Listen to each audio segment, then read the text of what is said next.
So this is the beginning of a new series. A series on Plato. I've spent almost 2 years in the book of Proverbs, and that has come to an end. And while I enjoyed my time there, and I had found benefit from the wisdom and the teachings therein, I've had this hunger for returning to Plato and to continue to learn through this method, let's say, the Socratic way.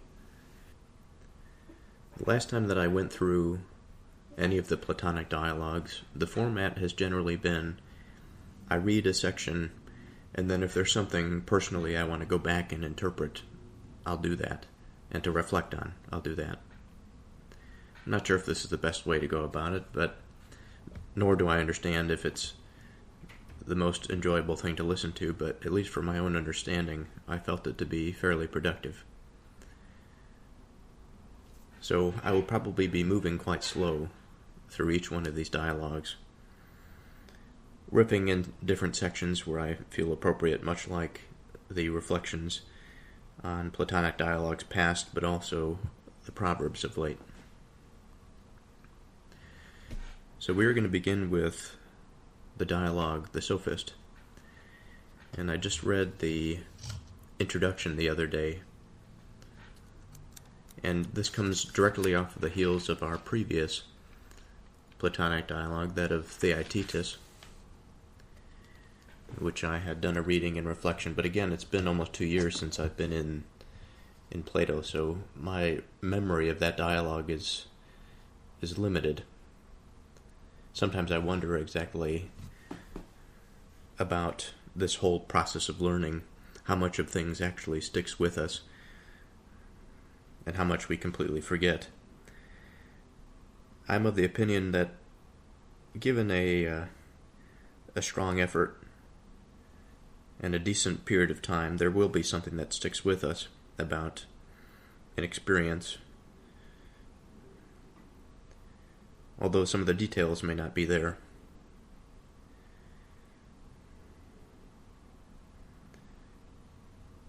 So within the spirit of learning, the hunger of learning, we should approach this dialogue. So let us begin. I will try my best to stay consistent with who is speaking, but at the same time I don't necessarily think that every single time we switch dialogues to a new orator, that I'll have to state the name. But we'll see how this goes. So this is the beginning of the Sophist. Theodorus. We've come at the proper time by yesterday's agreement, Socrates.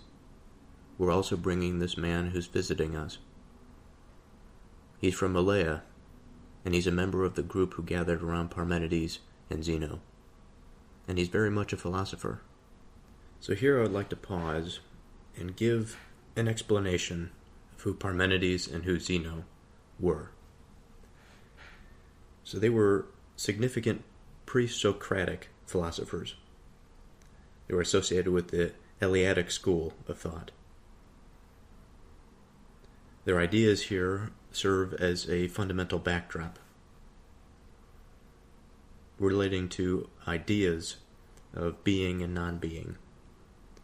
So Parmenides of Elea, from the late 6th century to the early 5th century BCE.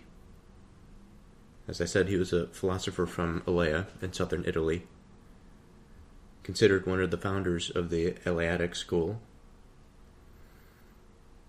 His only known work is a poem called On Nature, which survives only in fragments. So of his core ideas, we have being is and non-being is not.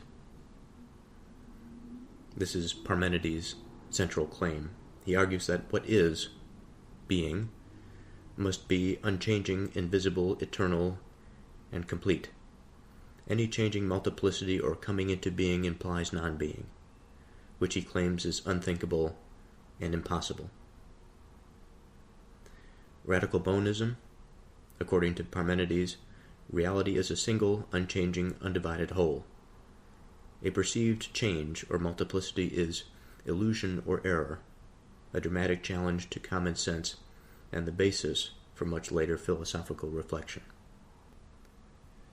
Zeno of Elea, 490 to 430 BCE, he was a student and defender of Parmenides.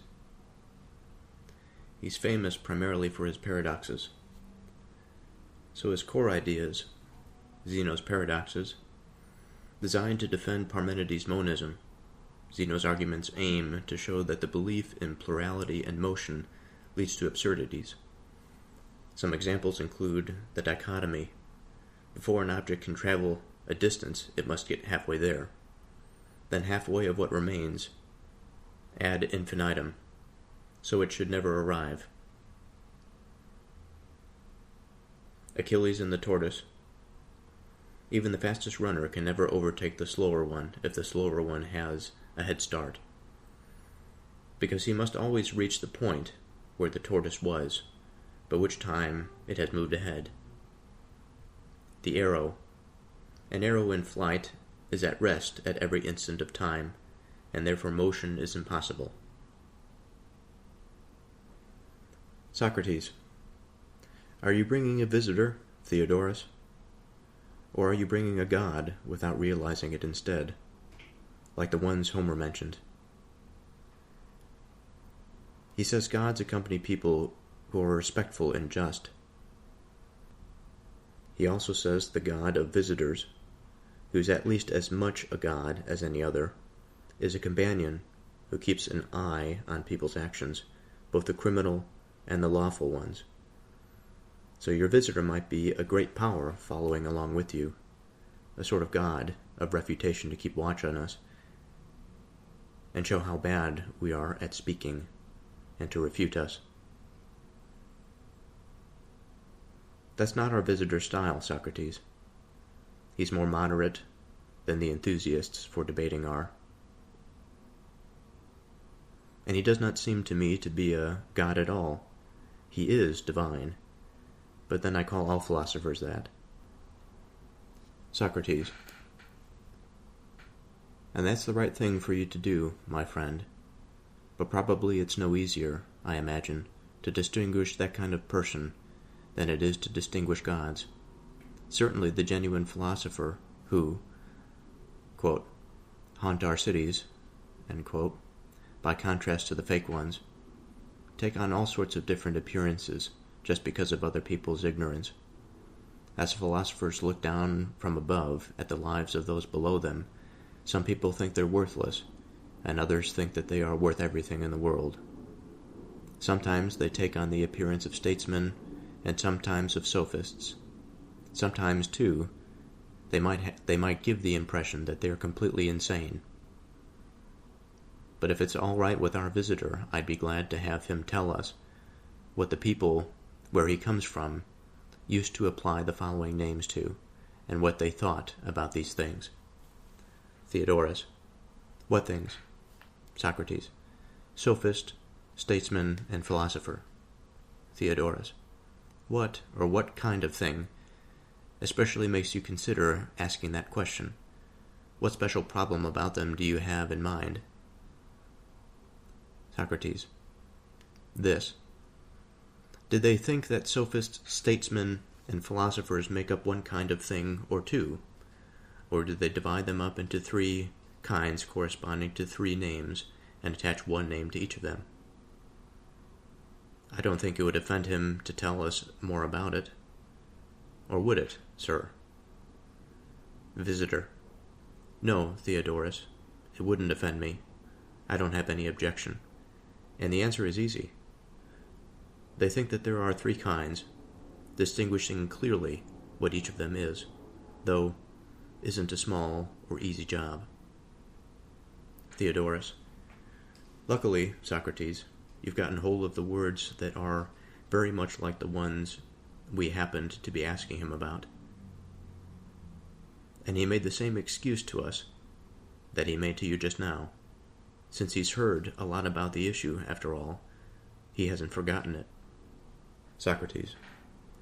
In that case, sir, don't refuse our very first request. Tell us this. When you want to explain something to somebody, do you usually prefer to explain it by yourself in a long speech, or to do it with questions? That's the way Parmenides did it one time, when he was very old and I was young.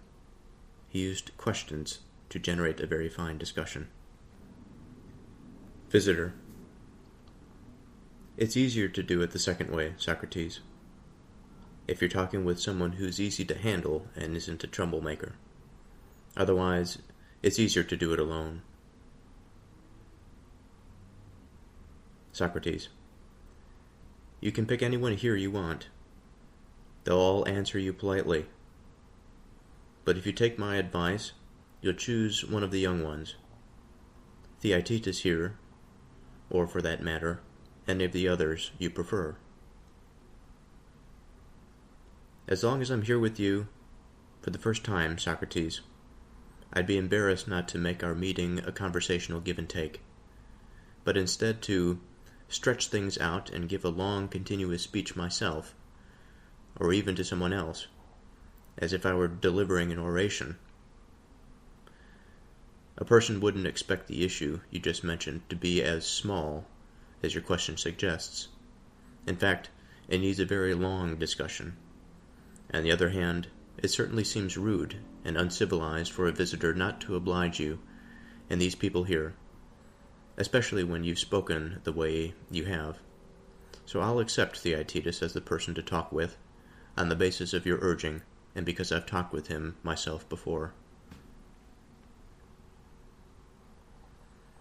Theaetetus. Then please do that, sir. And you'll be doing us all a favor, just as Socrates said. Visitor. We probably don't need to say anything more about that, then, Theaetetus. From now on, you're the one I should have the rest of our talk with. But if you're annoyed at how long the job takes, you should blame your friends here instead of me. I don't think I'll give out now, but if anything like that does happen, we'll just have to use this other Socrates over here as a substitute. He's Socrates' namesake, but he's my age and exercises with me, and he's used to sharing lots of tasks with me. Visitor. Good. As the talk goes along, you'll think about that on your own. But with me, I think you need to begin the investigation from the Sophist, by searching for him and giving a clear account of what he is. Now in this case you and I only have the name in common, and maybe we've each used it for a different thing. In every case, though, we always need to be in agreement about the thing itself by means of verbal explanation, rather than doing without any such explanation and merely agreeing about the name. But it isn't the easiest thing in the world to grasp the tribe we're planning to search for. I mean, the Sophist. Or say what it is. But an important issue needs to be worked out well. Then, as everyone has long thought, you need to practice on unimportant, easier issues first. So that's my advice to us now, Theaetetus. Since we think it's hard to hunt down and deal with that kind, Sophist, we ought to practice our method of hunting on something easier first, unless you can tell us about another way that's somehow more promising. Theaetetus. I can't. Visitor. Do you want us to focus on something trivial and try to use it as a model for the more important issue? Yes. What might we propose that's unimportant and easy to understand, but can have an account given of it just as much as more important things can? For example, an angler. Isn't that recognizable to everybody, but not worth being too serious about? Yes. That I expect, will provide an appropriate method of hunting and a way of talking for what we want. That would be fine. Well then, let's go after the angler from this starting point. Tell me, shall we take him to be an expert at something, or a non-expert with another sort of capacity? Theaetetus responds, he's definitely not a non-expert. Visitor, but expertise as a whole falls pretty much into two types. How? There's farming, or any sort of caring for any mortal body, and there's also caring for things that are put together or fabricated, which we call equipment. And there's imitation. The right thing would be to call all those things by a single name. How? What name? When you bring anything into being that wasn't in being before, we say that you're a producer, and that the thing you've brought into being is produced. Theaetetus responds, that's right. And all the things we went through just now have their own capacity for that? Yes. Let's put them under the heading of production. All right. Next, consider the whole type that has to do with learning, recognition, commerce, combat, and hunting.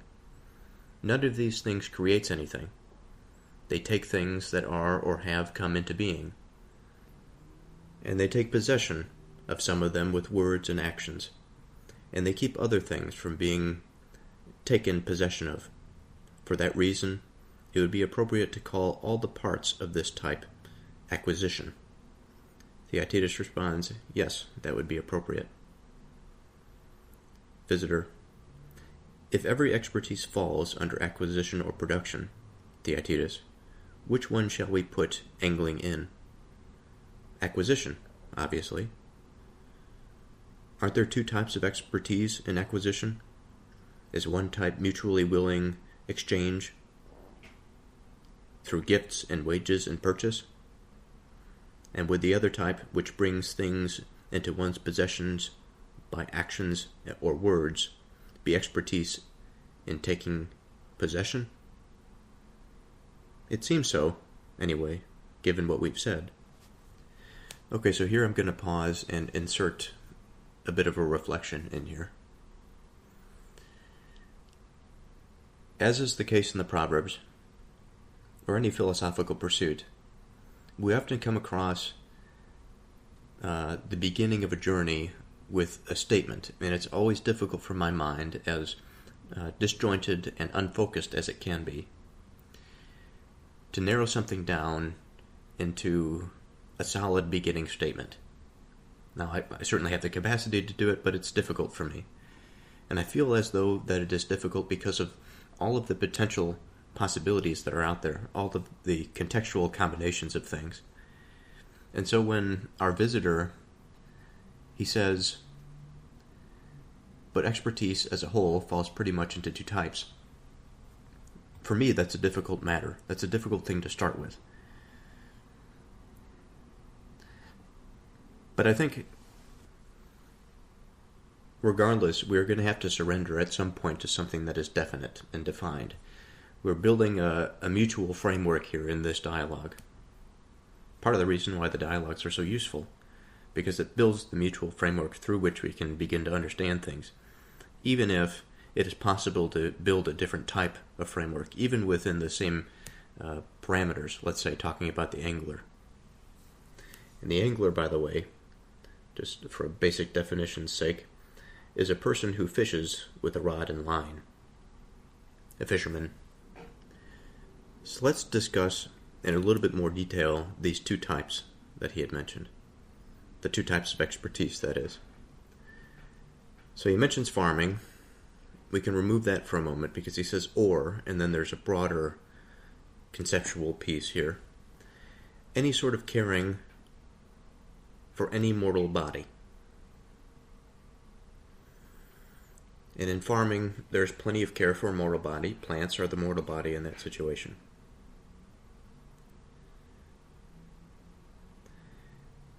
And there's also caring for things that are put together or fabricated.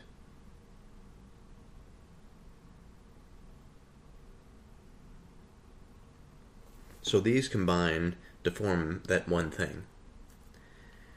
So we have the productive energies. In the scriptural sense, we have the creative energies, or those energies that share in the narrative of creation. That there is an agent that is given the capacity to create, to be agentic, to have self-motivation. Doesn't require the type of experience that we have, because there are plenty of biological forms that possess purpose and agency and have this degree of directed capacity. And also in the scriptural sense, we have a word that is extremely well known to us after finishing the Proverbs, which is care. Now, care is not necessarily something that is explicitly mentioned, but it is mentioned in a fundamental way, in a more fundamental way perhaps, and that has to do with attention. Care is fundamentally related to one's attention. It involves the direction of the heart and the covering of reason, let's say. If I look at a simple Google definition of the word care, the provision of what is necessary for the health, welfare, maintenance, and protection of someone or something. So the provision. But even with the provision, we have to go a step back, or a step more fundamental. And I think at the bottom of this is attention. It is purpose. It is what we grasp. To a degree, we can say it is what the heart desires, but there is a greater, broader discussion there. Perhaps we'll get to it eventually. But assuming that this concept is something that's going to be continued into the conversation of the Sophist, I think it's important to address it here. The second definition of the word care is serious attention or consideration applied to doing something correctly or to avoid damage or risk. As a verb, feel concern or interest, attach importance to something. The second verb definition, look after and provide for the needs of. So the word feel, serious attention, consideration, application, implying movement, purpose, direction, all of these are fundamental and important. And there's imitation.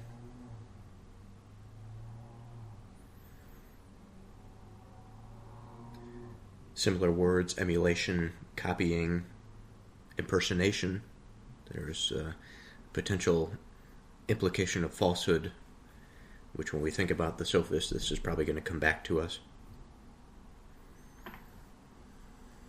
Or reproduction, so there's still the productive element there, potentially.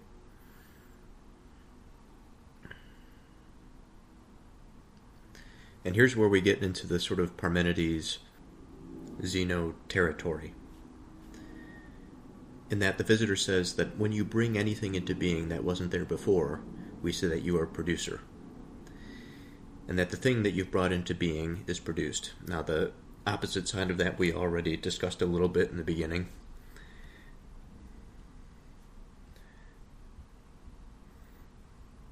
That is, at least in terms of Parmenides, and that concept of being is and non-being is not, arguing what is or being must be unchanging, indivisible, eternal, and complete. Any change, multiplicity, or coming into being implies non-being, which he claims is unthinkable and impossible. Now, I'm not saying that this is what our visitor believes, but we're in that territory, at the very least. And all the things we went through just now have their own capacity for being brought into being, produced. Then he mentions the whole type. The type that is unable to create anything. They take things that are or have come into being, and they take possession of some of them with words and actions. And they keep other things from being taken possession of. For that reason, it would be appropriate to call all the parts of this type acquisition. And of acquisition, we have the two types. One is mutually willing exchange through gifts and wages in purchase. And the other type, which brings things into one's possessions by actions or words. And this is expertise in taking possession. The visitor continues, "Well then, shouldn't we cut possession-taking in two?" "How?" "The part that's done openly we label combat, and the part that's secret we call hunting." "Yes. And furthermore, it would be unreasonable not to cut hunting in two." "How?" Theaetetus says. "We divide it into the hunting of living things and the hunting of lifeless things." "Yes, if there are both kinds." "How could there not be? But we should let that part involving lifeless things go.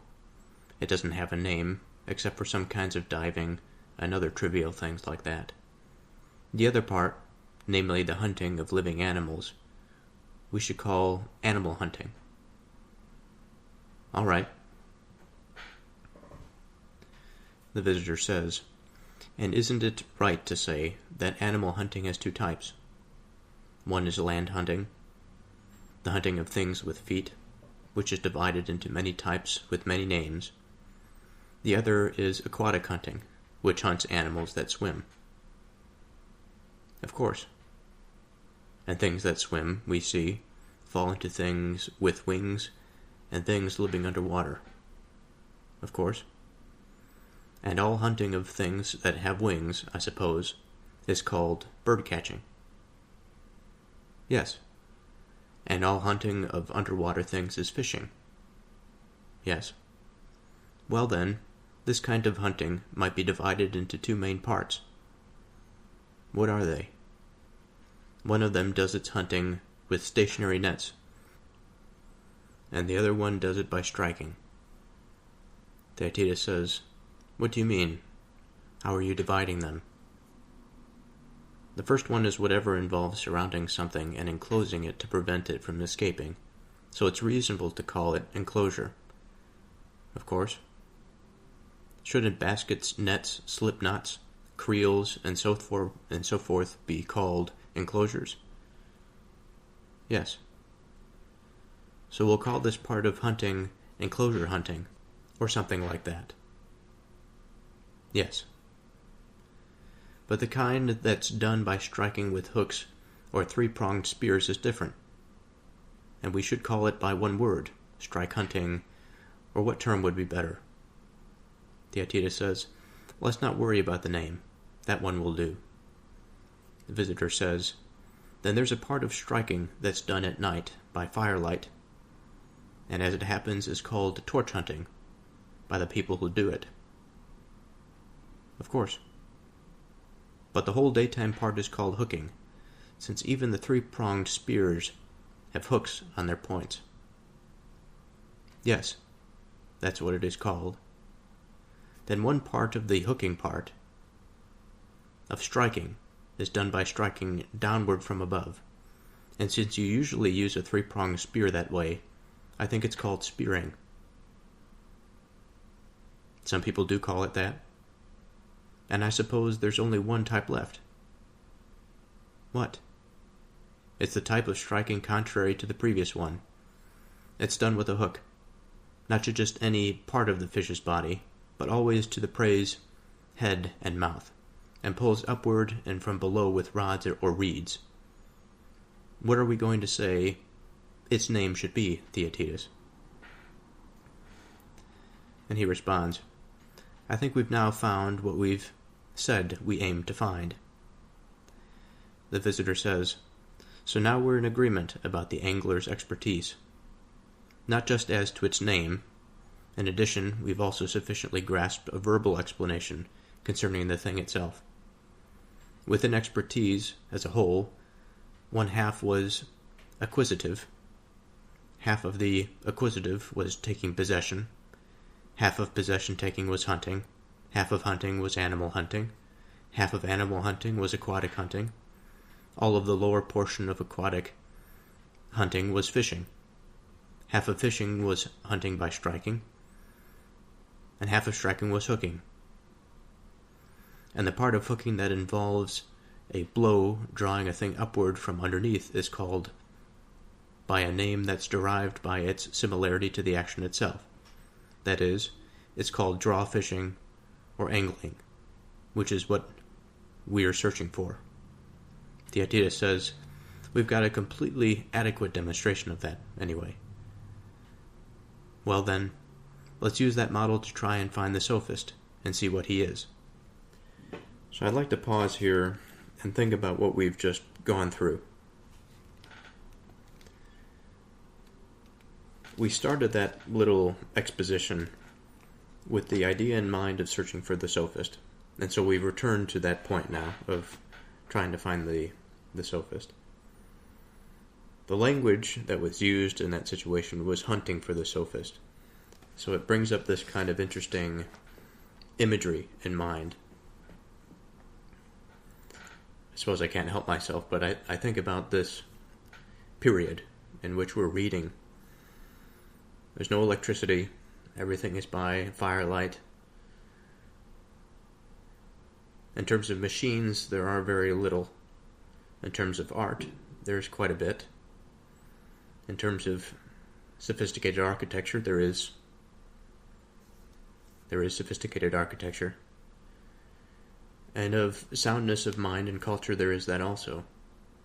Of people that understand each other and are capable of strong philosophical discussion.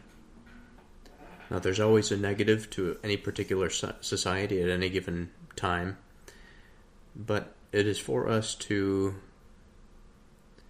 not let the contrarian take the wheel, rather be a part of helping us discover what is true. And so we are interested here in the process, the procedure by which we are going to be hunting for this Sophist. But going back to what I was saying for a moment about the general imagery that this invokes, when I think about Theaetetus and the visitor going on this philosophical exploration, I think about going into the wilderness and going into a thick wooded area in which there's a lot of territory that is unknown, potentially dangerous things are in that environment. And I also think about the proximity that they had to nature, unlike we do now. I was just thinking earlier today that I went over to a park, and it's a bizarre thing. It's a nice park. It's a higher end park, but it's in the middle of such a busy place, and there's a major road on one side of it. This park happens to have a pond, places to sit. There are steps leading down to the pond. It's a very nice, aesthetically looking structure and park. And I thought to myself when I was there today, when I sat down to read, that I need to get more sun, that I need to be out more. It's not that I'm not a busy person, I suppose, but all the same, we, in the modern day, wake up early for work, perhaps before the sun comes up. We're at work. We're inside, if we're one of those unlucky few, or unlucky many, who knows, that... and when we are there, we see the sun from the inside, but we don't experience it until after work, until we've spent much of our productive energies, and head back to our car and go back home, where certainly we still have the opportunity to get outside and to do things, but certain responsibilities of life push time a little bit farther and farther away. The time to enjoy the sun, perhaps I should rephrase. And here I think about a people that were much closer to nature, something that I sort of envy. And certainly they had many difficulties that we don't experience now, but the environment that this work is produced in is something that I find interesting, stimulating. And so we're on this hunt.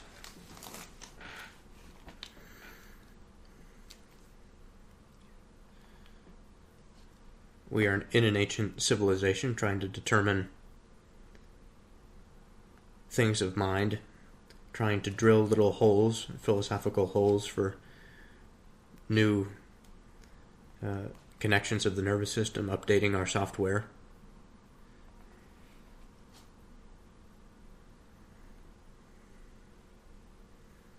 Surely more software than it is neural connections, but at least stimulating the mind nonetheless.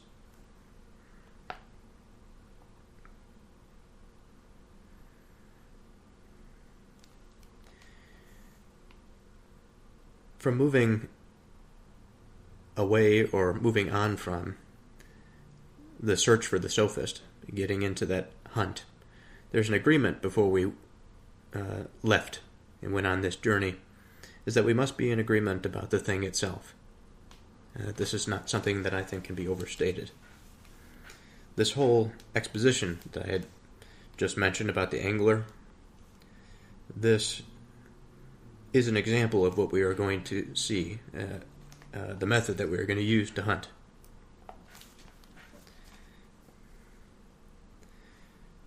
So we practiced on this unimportant, easier issue, as the visitor says, the method of the hunt.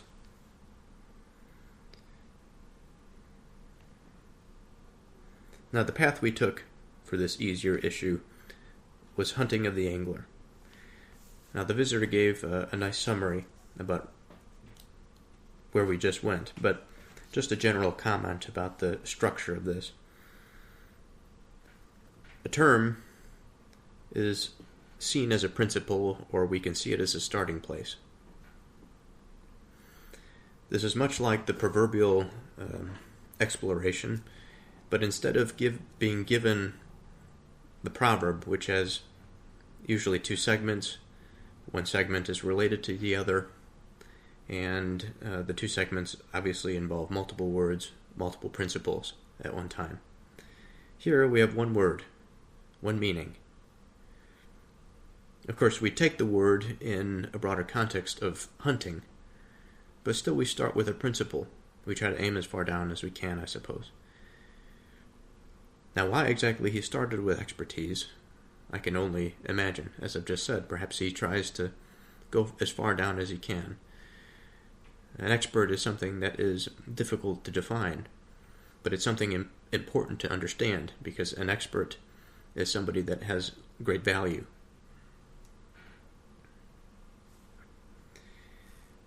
And so we go through this expertise. We break it down, and we take the path of taking possession. And we go down and we go down until we find something at the bottom. Through strike hunting, through hooking, we find draw fishing. Now at the end of that chain of reasoning, it can be kind of difficult to understand exactly where we started. And I think this is going to be one of the difficult issues moving forward, especially as we're trying to understand what this person is, the Sophist. So with this method in mind, with this first principles approach, on one hand we can say it's reductive, on one hand we can say it's proverbial, in the sense that we are picking a class or a term that has information packaged within it, and then we use it as a key to open a door to a much broader landscape. In that landscape, we can then explore and come to understand things that we had not prior.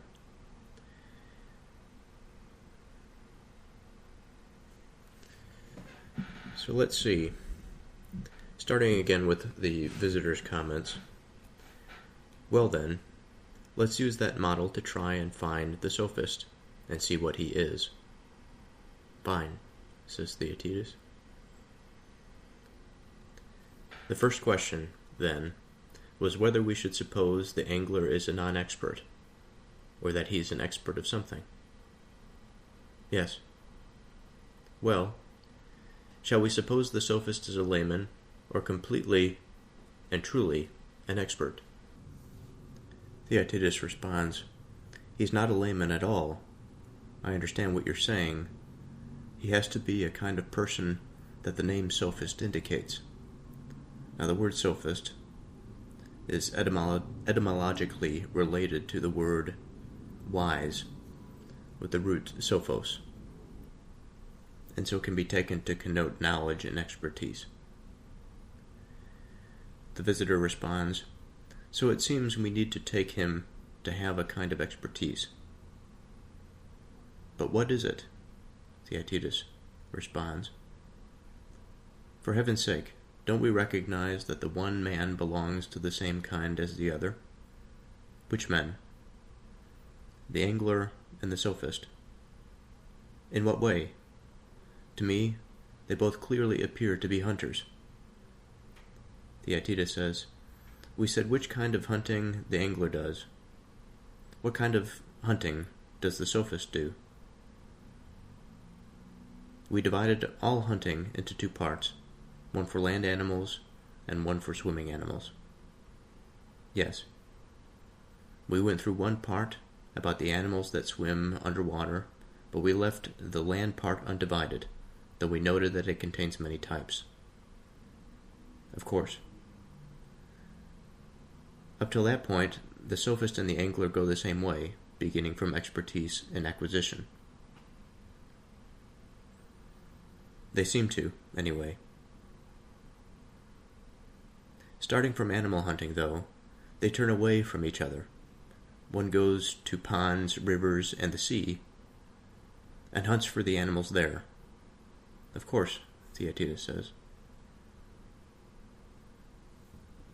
The other one goes to the land and to different kinds of rivers, which are like plentiful meadows of wealthy youths, to take possession of the things living there.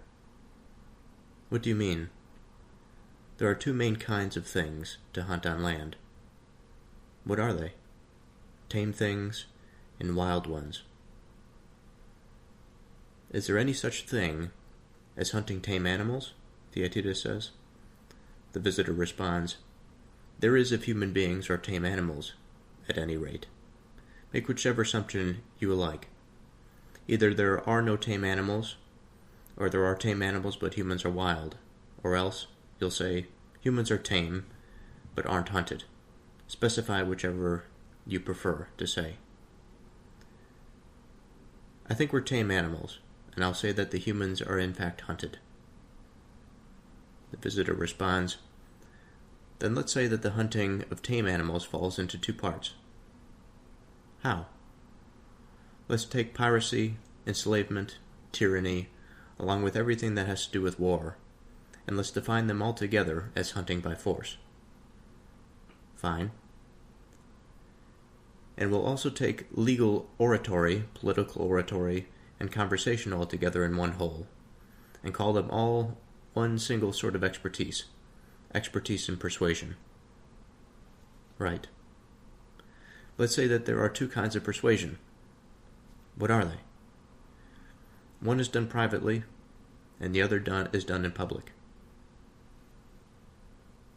Yes, each of those is one type. The visitor says, and doesn't one part of private hunting earn wages, while the other part gives gifts? I don't understand. It seems you aren't paying attention to the way lovers hunt. In what connection? The fact that when they hunt people, they give presents to them too. Very true. Let's call this type of expertise in love. Okay? One part of the wage-earning type approaches people by being agreeable, uses only pleasure as its bait, and earns only its own room and board. I think we'd call that flattery, or expertise in pleasing people. Of course.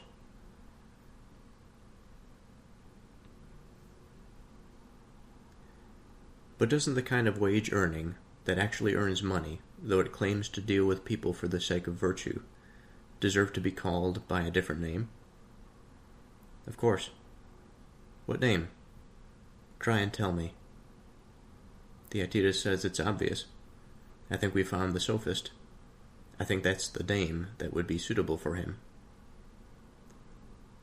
So according to our account now, Theaetetus, it seems that this animal hunting, hunting on land, human hunting, hunting by persuasion, hunting privately, and money earning, it's the hunting of rich, prominent young men, and according to the way of our account has turned out, it's what should be called the expertise of the Sophist.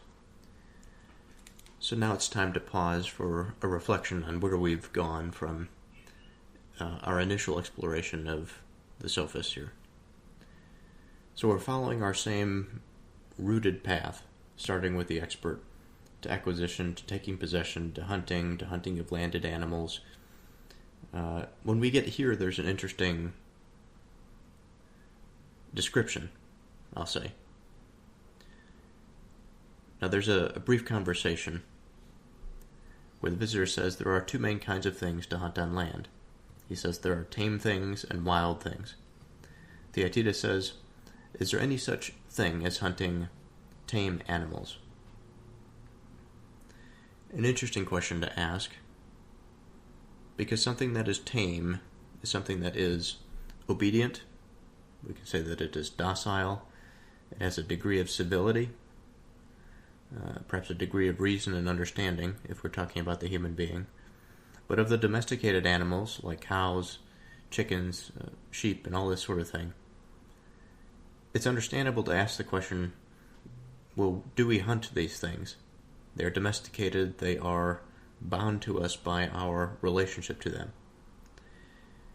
And human beings, likewise, are these semi-domesticated beings. They may have crude manners and behaviors, but nonetheless they are intellectually capable of reason, emotion,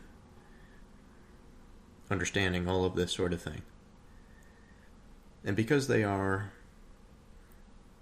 civilizationally oriented, because they are civil, there are certain things that they must do in order to live in harmony with their fellows. And although they may fight and they may go to war, their state of civility, I think, at least in the mind of Theaetetus, along with that potential for the wildness, maybe, let's say, but more so the potential for the type of experience that one would go on to hunt and find a wild animal, let's say. An animal that is constantly looking out for something that is trying to find it, is constantly vigilant in maintaining itself, but also consuming other things. And so the visitor's response here I find a bit confusing, interesting, but confusing. He says, in response to when Theaetetus says, is there any such thing as hunting tame animals? The visitor says, there is if human beings are tame animals. Now, given that the whole thing that we are concerned with is hunting, it would have to be the case that it would be possible to hunt something that is tame if we are hunting a human being. Make whichever assumption you like. Either there are no tame animals, which wouldn't make any sense because of course there are, or there are tame animals, but humans are wild. Or else, you'll say, humans are tame, but aren't hunted. Specify whatever you prefer to say. And this is the confusing part here, because Theaetetus' response seems to be sort of in the middle, contrary to what the options that he has been given. I think we're tame animals, and I'll say that humans are in fact hunted. Now I suppose that there's not it's not worth looking too far into this because he's trying to give an explanation indicating that we still have to have this hunt after the human being. So whichever way we wish to conceptualize it, we have to move past the limitation of the potential contradiction between hunting something that is tame. And I think what the visitor is trying to say is you can conceptualize it however you like, but don't get stuck in that potential contradiction in mind, in terms. Because there's still a way to think through it where it's coherent and it makes sense. Now I want to give another comment along the general structure again. I made this earlier when we were going through a rooted chain of the expert. It seems that we can pick any number of things. Once we get to tame, or even landed animals, interestingly enough, he says there are many potential paths that we can go down here. And the one path that we choose is going down the path of tame. And of tame, there is the hunting by persuasion and the hunting by force. So effectively what we are seeing here, although the word arbitrary comes to mind, we can't stay in a place of being arbitrary. We have to give defined limits in terms of where the mind is going to go. And so when he mentions these things like piracy, enslavement, tyranny, and everything that has to do with war, and then he brings together this idea of hunting by force, I presume there are plenty of other ways by which we can imagine hunting by force even, when it comes to human beings. But nonetheless, this structure is necessary again to focus the mind on in a particular direction. It's not really a matter of being right or wrong, I suppose, here. As we narrow down farther, then we get into more of the debate territory.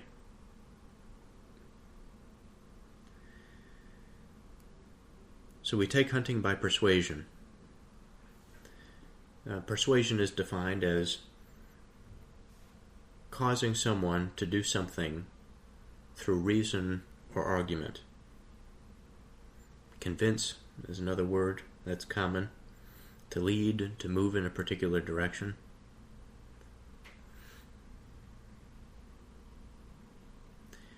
From persuasion we have private and public. And here's another potential source for confusion, because what exactly is meant by private and what exactly is meant by public? By private, it seems that there is this individual element to it, while the interlocutors of the private persuasion are few. They are these rich youths. The private person propositions or persuades only for that which he needs to sustain himself. So these youths are interested in his traveling behaviors and in his philosophy, so they pay him to come to them, and they pay him enough for that room and board, and so he can feed himself and all of this sort of thing. Now it's interesting that as we go public, where there's this more multiplicitous communal sense to it, the visitor goes into giving gifts and into the expression of love.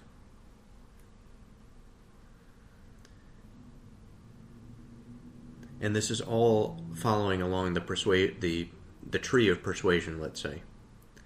Now we don't necessarily have to have a conversation about this, because it's going to draw us away from the path that we've taken down to the expertise in pleasing people, which is what we are now attempting to define or to use as the definition of the sophist. However, philosophically, we really haven't broached any profound territory. And so I hesitate to go too far into one path or the other, because we're obviously going to be building on this. So let's continue. Theaetetus says, absolutely. The visitor says, still, let's look at it this way too, since what we're looking for isn't a trivial sort of expertise, but quite a diverse one. And even in what we've just said earlier, it actually presents to appear of being not what we are now saying, but of a different type. Theaetetus says, how? Expertise and acquisition had two parts, hunting and exchanging.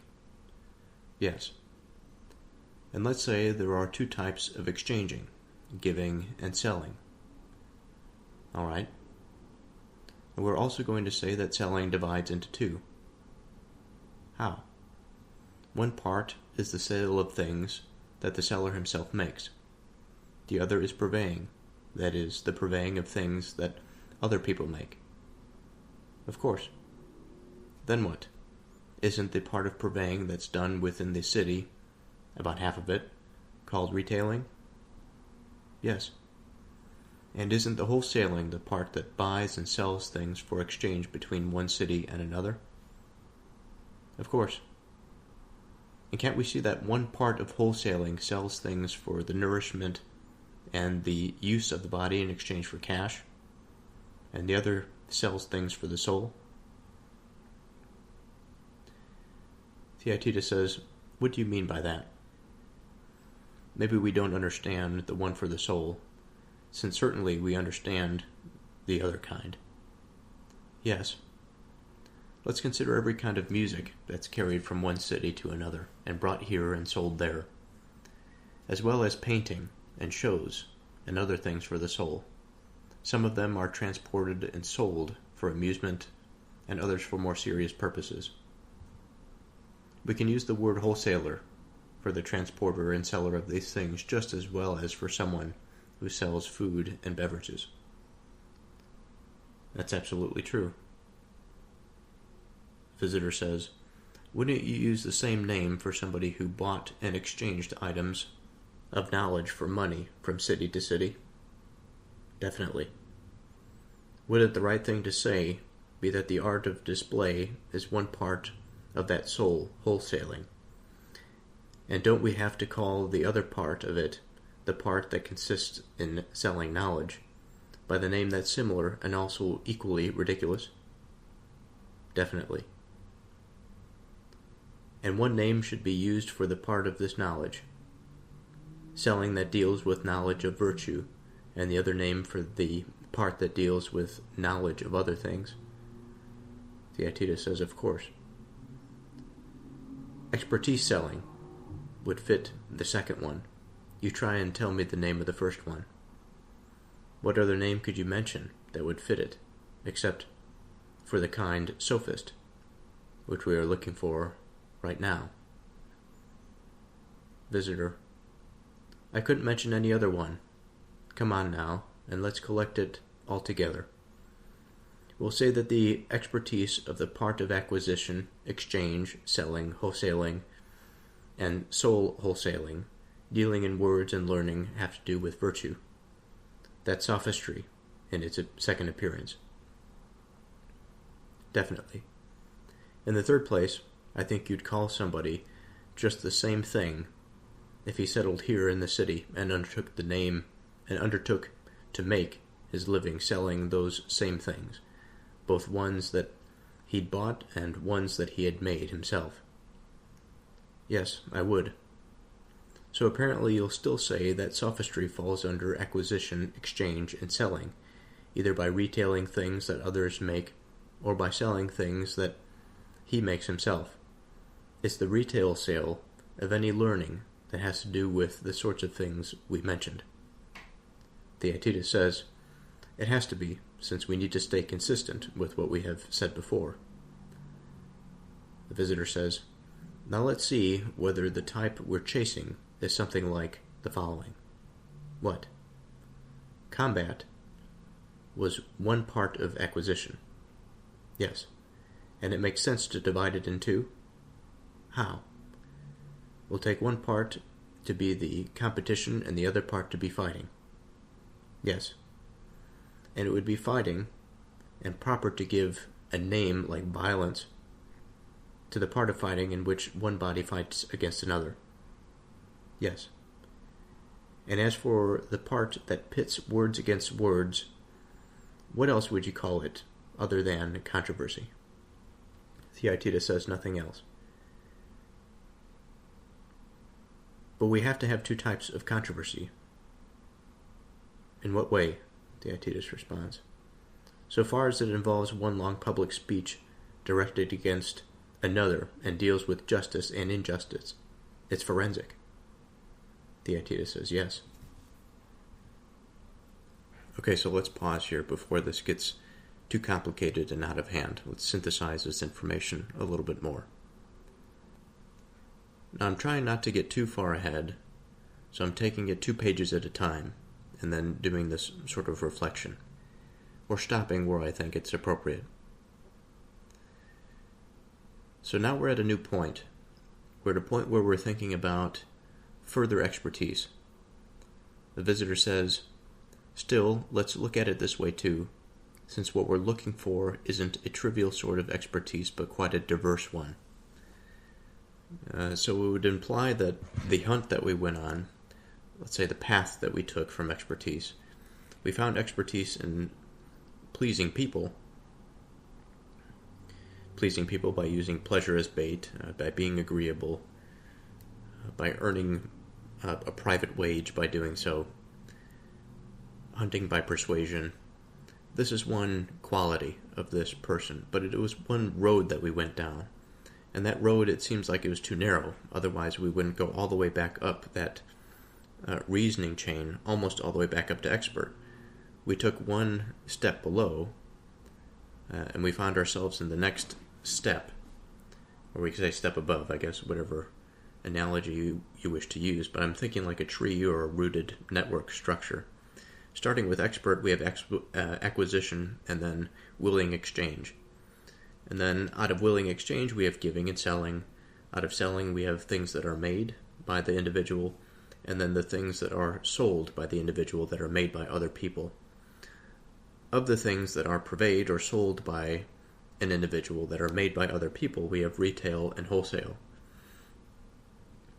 Of retail and wholesale, or of retail, let's say, we have that which is sold within the city, and that which is sold for the soul.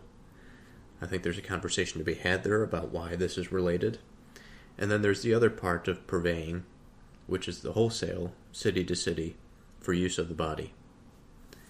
And I think there's some interrelatedness there as well, which we'll have to discuss.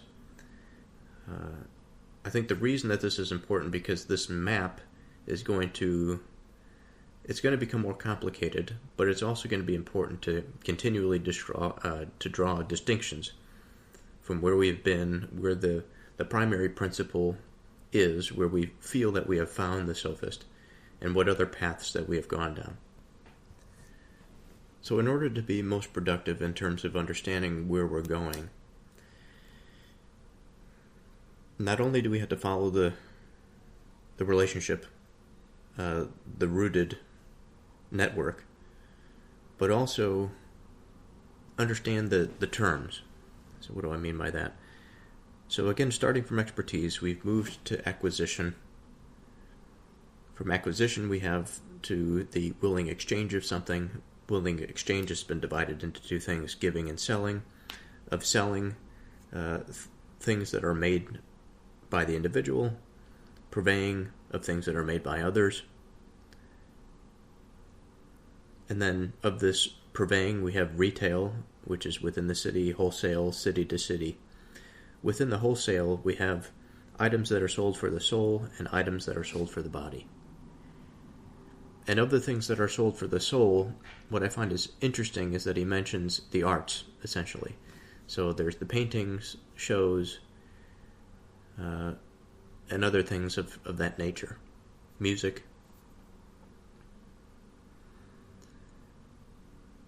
He says some of them are transported and sold for amusement and others for serious purposes.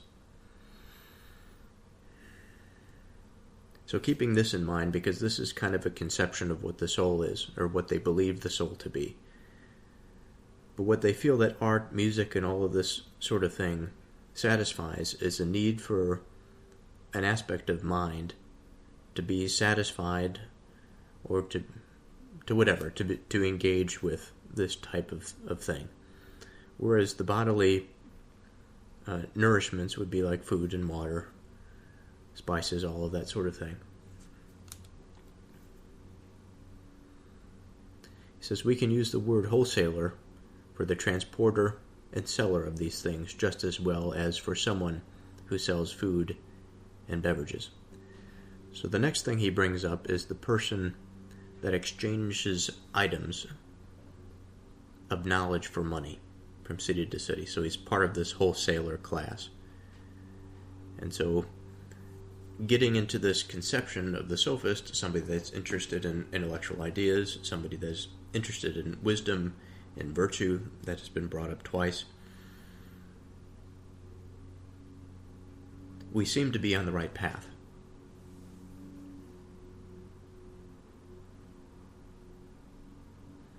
And he says, wouldn't the right thing to say be that the art of display is one part of that soul wholesaling?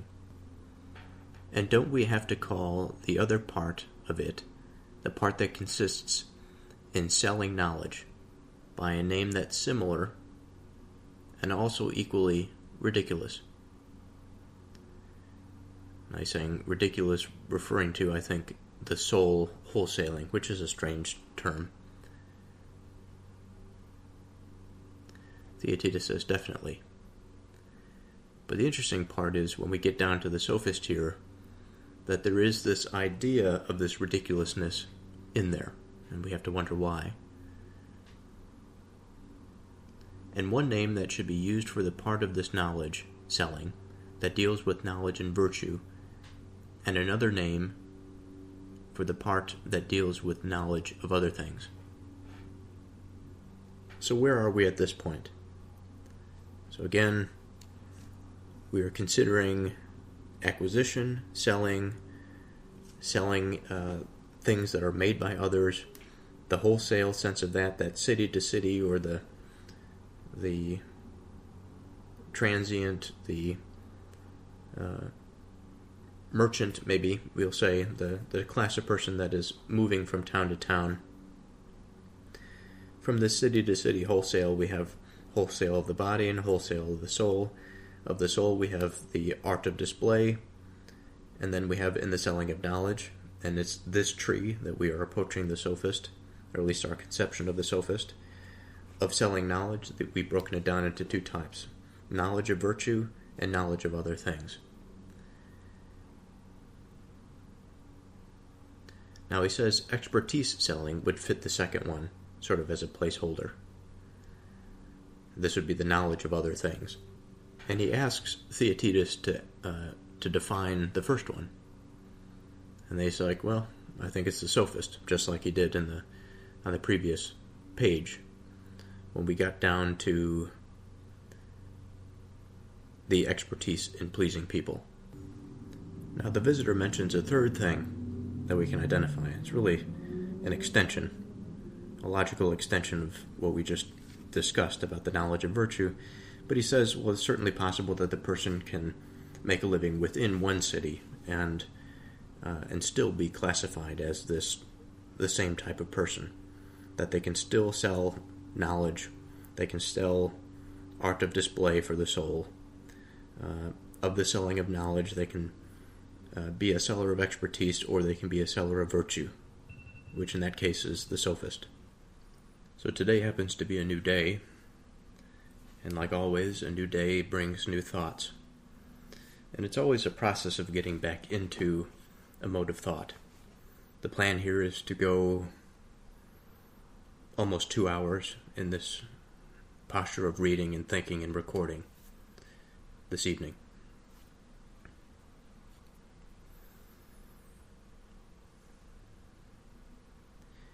So I wanted to begin by talking about the etymological chain of acquisition. So from approximately 1300 AD, the meaning of acquisition was the act of getting or acquiring something. This is from Middle English. Now, from Latin, we have the noun acquisitio, meaning a gaining, a getting. It's derived from the word acquire, which is a verb, to acquire, to get in addition. Now the verb acquire is composed of the prefix ad, to or towards, and the suffix quere. Who knows if I pronounced that right, but nonetheless, it means to seek, to look for, to ask, to inquire.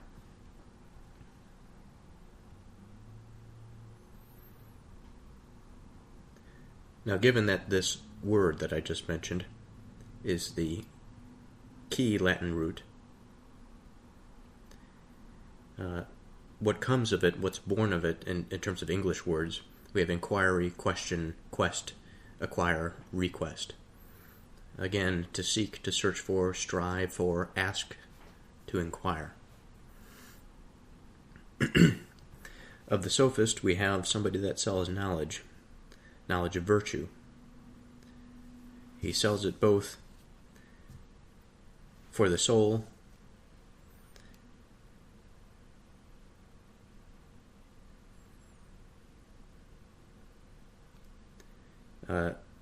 almost as a transient, but also as a person that may live within a city. The Sophist is somebody that has expertise in pleasing people. And so with this, we will continue.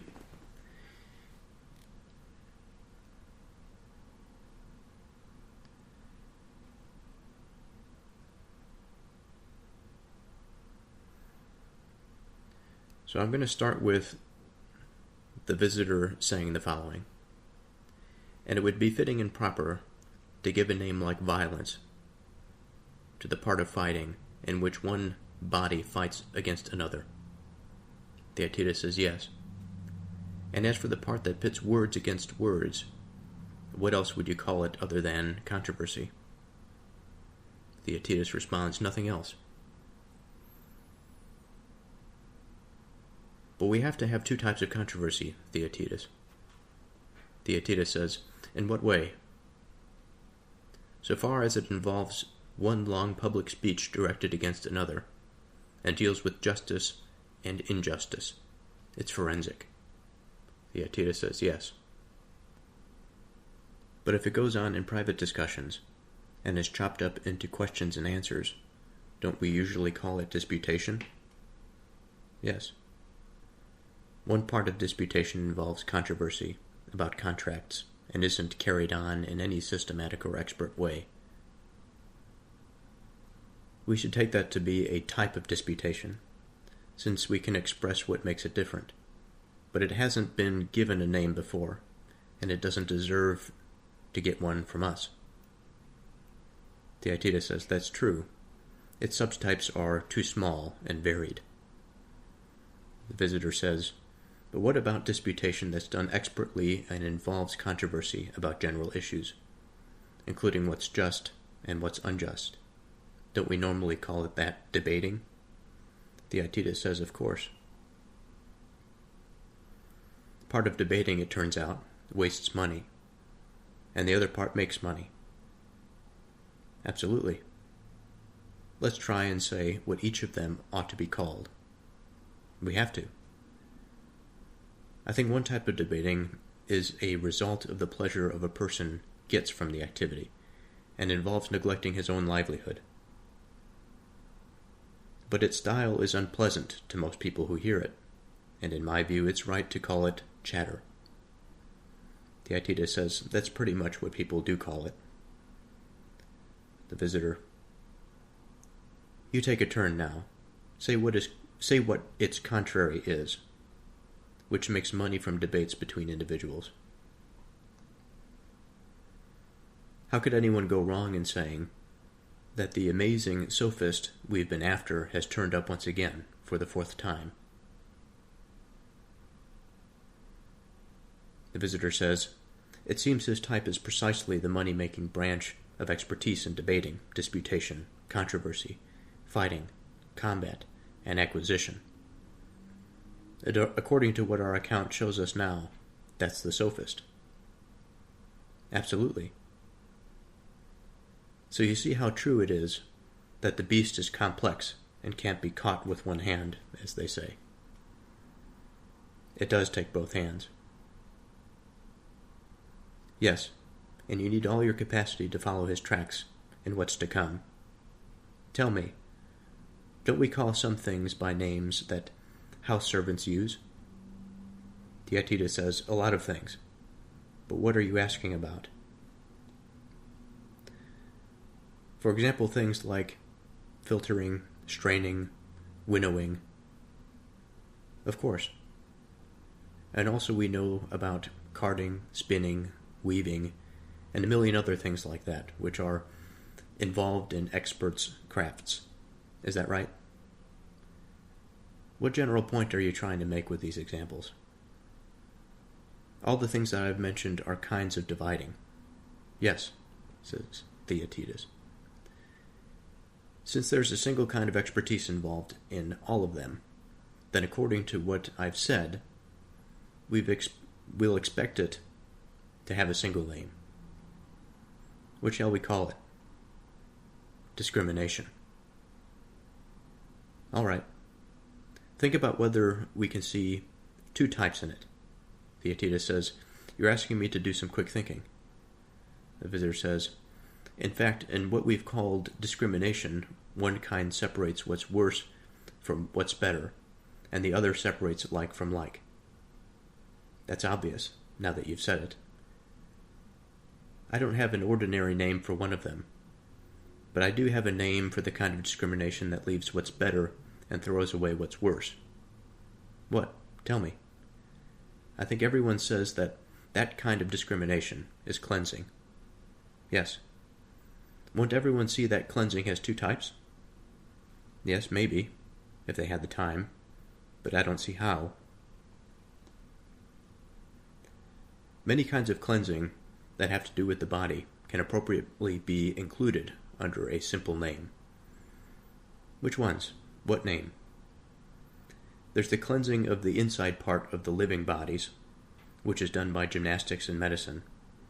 And there's the cleaning of the insignificant outside part that's done by bathing. And also there's the cleansing of non-living bodies, which fulling and all kinds of furbishing take care of, and which have lots of specialized and ridiculously seeming names. Yes, very ridiculous. Of course, Theaetetus. But our method of dealing with words doesn't care one way or the other, whether cleaning or sponging or by taking medicine does a lot of good or only a little. The method aims at acquiring intelligence, so it tries to understand all kinds of expertise, belonging to the same kind or not.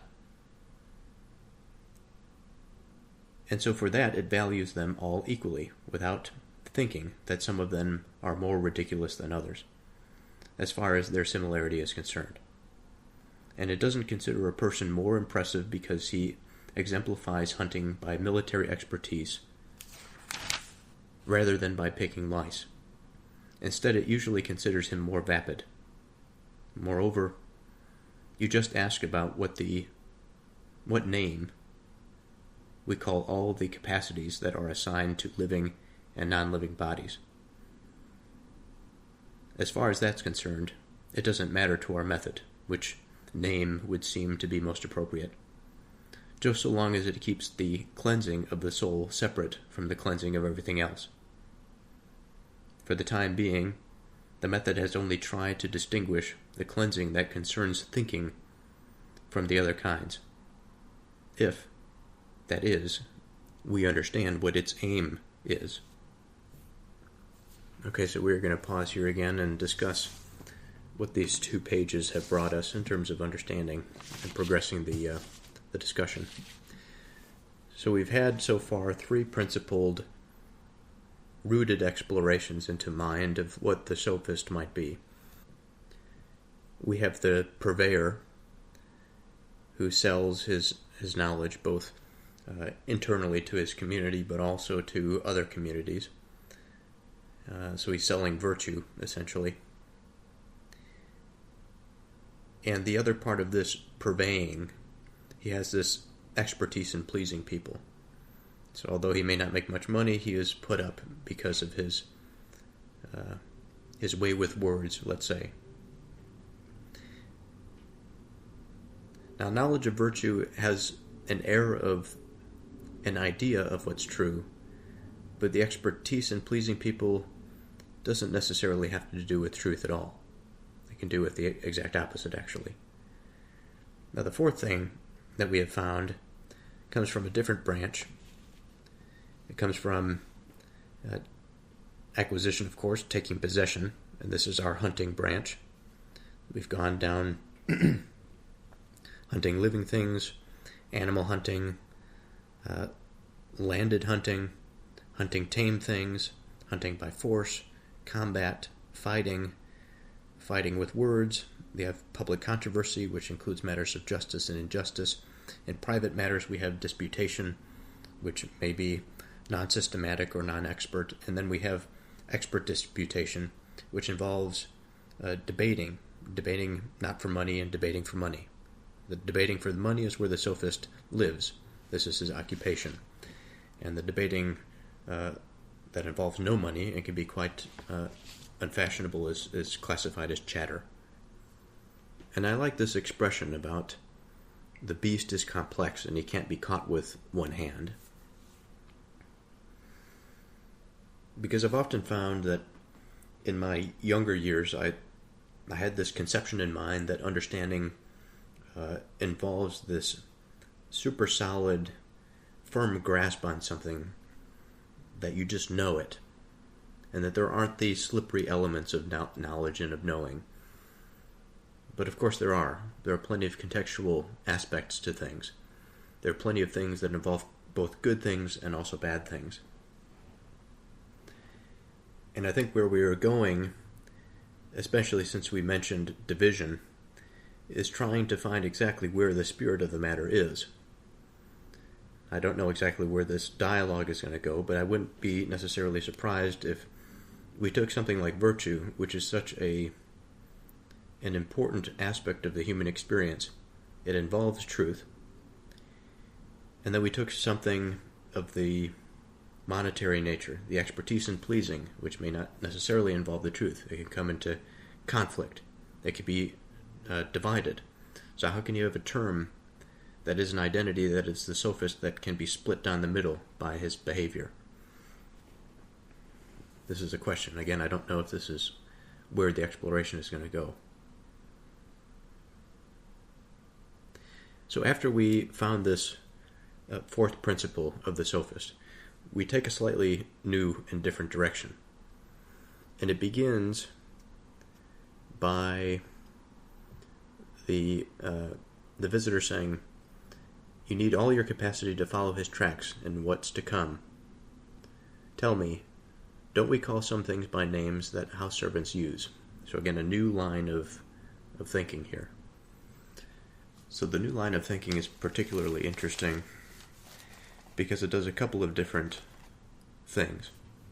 Unlike the first, in which we took expertise and we took the rooted structure or the tributary structure down to principles that we can identify, this new commentary has to do with speaking about the method itself. On one hand, it explores not a new method, but a new image, I'll say. Because as he went on that journey of mentioning the house servants, the names that house servants use, giving examples like filtering, straining, winnowing, he's mentioning purposeful things that particular people use, particular expertise. There are many purposeful things, and there are many different types of expertise. And then he mentions a fundamental concept, which is division. And this is where my earlier comment, I think, comes into consideration here. Because once we are at this place, we're not necessarily concerned about following a logical, maybe I shouldn't say logical, but following a chain downward. I think we have found ourselves in the spiritual territory, or religious territory. So when we speak of many purposeful things, and then we think of kinds of division, what he says next is there's a single kind of expertise common to all. And so there's another fundamental concept, which is unification. And it unifies in what he calls discrimination, which is an ability to see. In fact, when we consider the modern English meaning of the word discrimination, the act of distinguishing or differing between things in the neutral sense. And then, of course, we have the negative sense, which is not really referred to here. In terms of the etymological chain, as I've mentioned, late English, 1600s, we have the meaning, the act of distinguishing or discerning. We have from Latin the word discriminatio, which is a separating, distinguishing, deciding. We have from Latin again discriminare, which is to divide, to separate, to distinguish. We have the prefix dis, which is apart in different directions, and we have the verb cernere, which is to sift, to separate, to distinguish, to perceive. And in my mind, perhaps I'm incorrect in stating this, but this is definitely a spiritual type of reference. Now, he doesn't stay on it long, at least in terms of this page. I think in the following, he's definitely going to go back to something quite important. But immediately after this distinction, he goes right back into the rooted exploration. What I find interesting also is that when he talks about his method, he mentions that his method values all things equally in order to understand all kinds of expertise. So there's the scientific method in not introducing too much of his, I don't want to say bias, but there's the introduction of something that would otherwise cause him to not equally value things, because if he doesn't equally value things, he cannot explore things equally.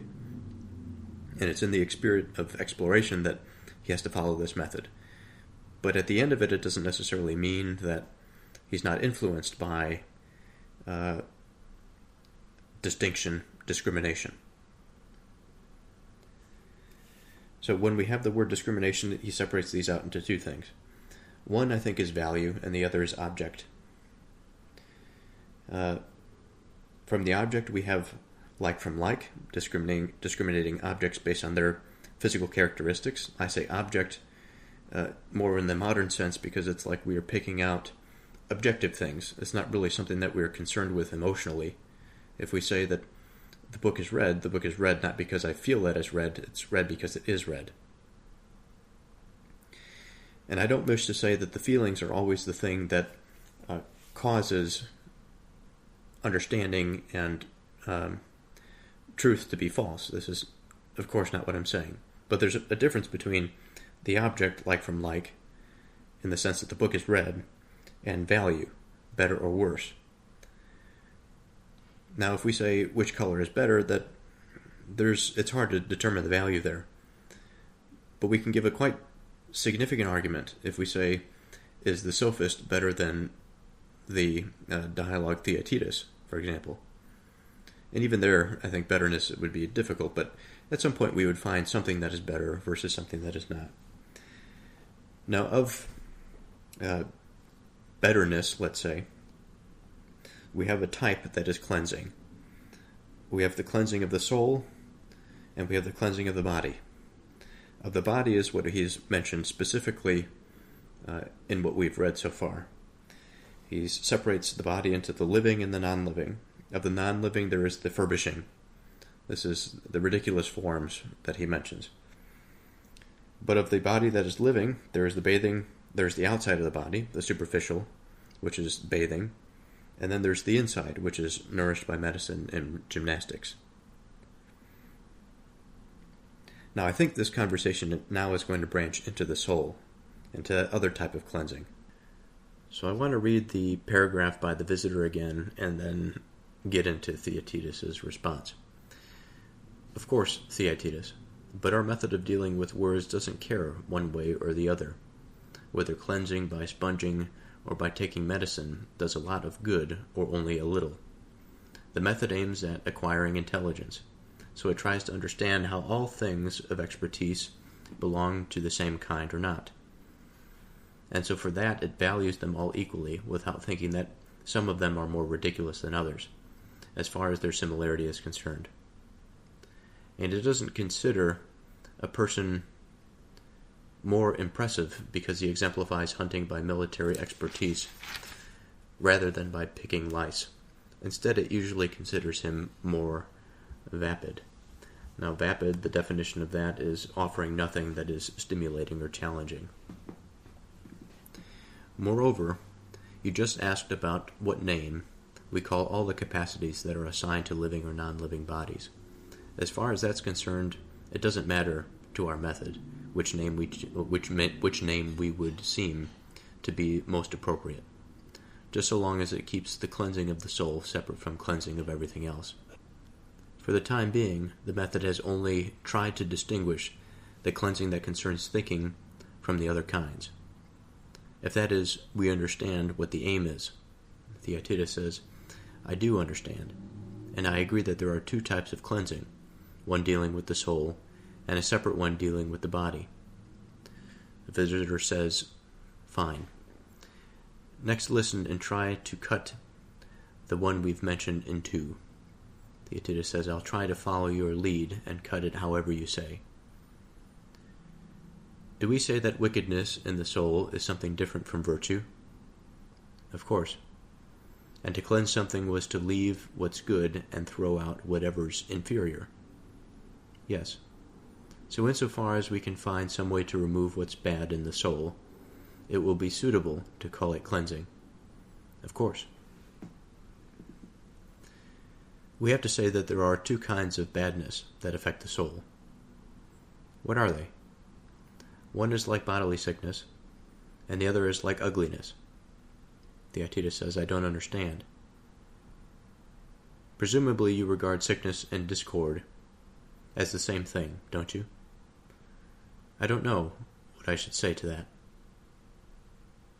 Do you think that discord is just dissension among things that are naturally of the same kind, and arises out of some kind of corruption?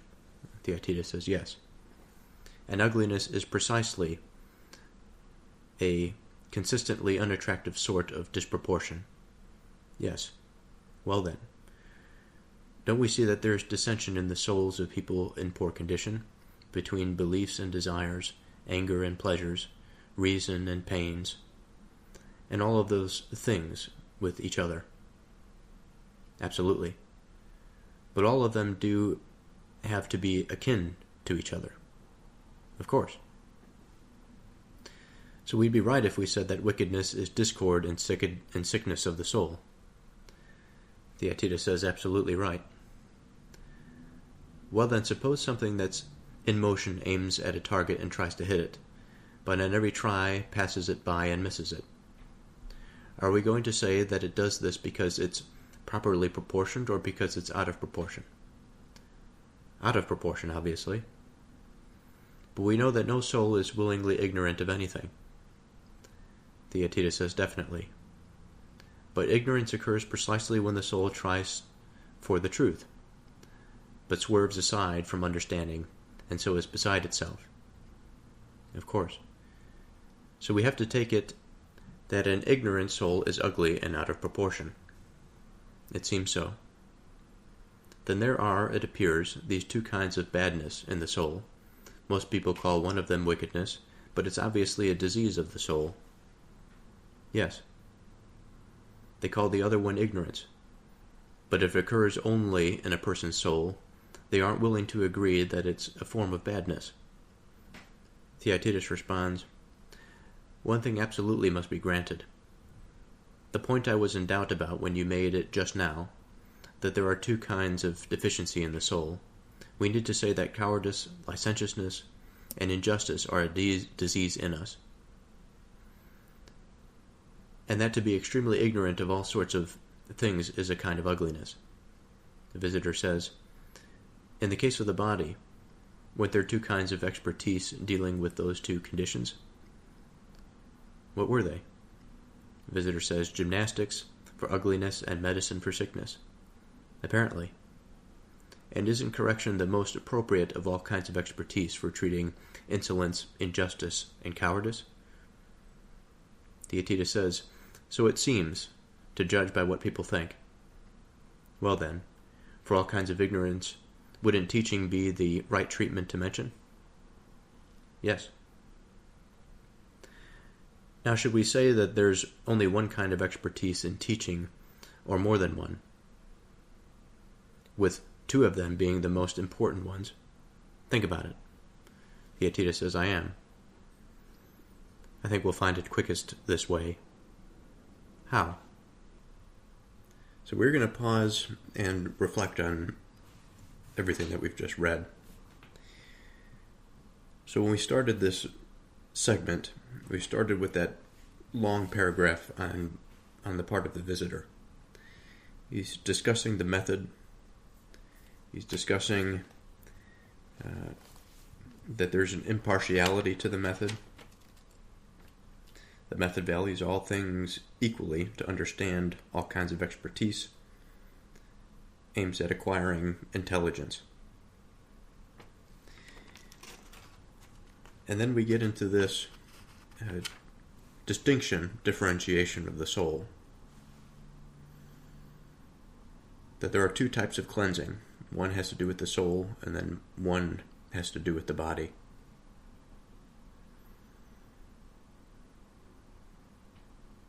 And so once we get into the soul, this is now our productive territory. This is where we take the tributary. Again, we've parted from our original map of expertise, for which we have found four different principles that identify the Sophist. But here we find ourselves on yet again another trajectory. And I say that because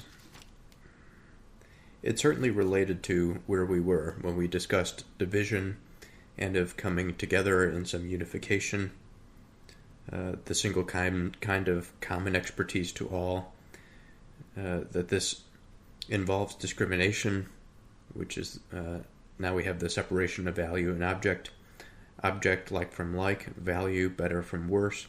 From betterness we have the idea of cleansing. We can cleanse the body and cleanse the soul. When we think about the soul and its cleansing, we have the removal of what is inferior for what is good. But of that which is inferior, we think of sickness, we think of ugliness. Of sickness, this is since it is of the soul, but it is used as an analogy from the body. Of sickness we have discord, and then we have dissension, which is born out of corruption, as the visitor says. Of ugliness we have unattractive disproportion. So we continue in the methodological sense to demonstrate that process by which we're boiling things down. We're not necessarily giving, well, it's interesting on one hand because we're giving favor to a particular direction, a particular tributary, but also we are following that methodological approach reasonably to identify of that which is inferior, to define it best. Secondly, we are using this principle of division, cutting things in two and examining the elements that we find. Now he mentions wickedness, the visitor, that is. Do we say that wickedness in the soul is something different from virtue? Theaetetus responds, of course it is.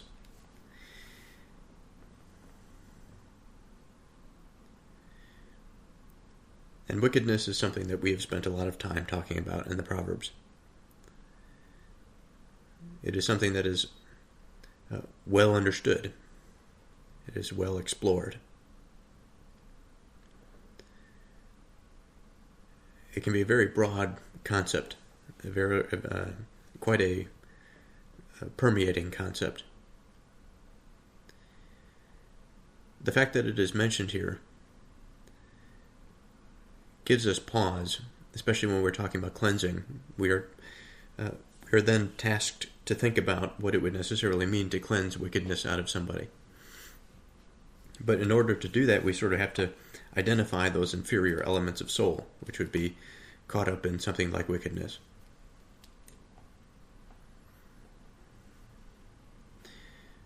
The visitor says, well then, don't we see that there's dissension in the souls of people in poor condition? Now, the terms discord and dissension here are fundamental. So let's do some work defining them. So the basic definition of the word discord as a noun, it is a lack of agreement or harmony, conflict or strife.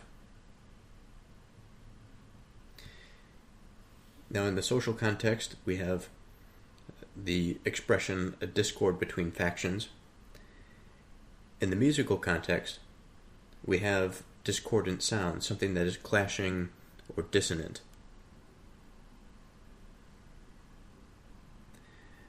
Etymologically, from Middle English, 14th century, disagreement and strife. From the Latin, discordia is discord, disagreement, a quarrel. From the Latin adjective, discors, disagreeing, or at odds. We have the prefix dis, which is apart or asunder, and then we have cor or cordis, meaning heart. And so there is the spiritual element of the heart as an expression of mind, that there is this feeling associated with some separation. That discord conjures up in us a recognition, perhaps a pain, of that which does not agree.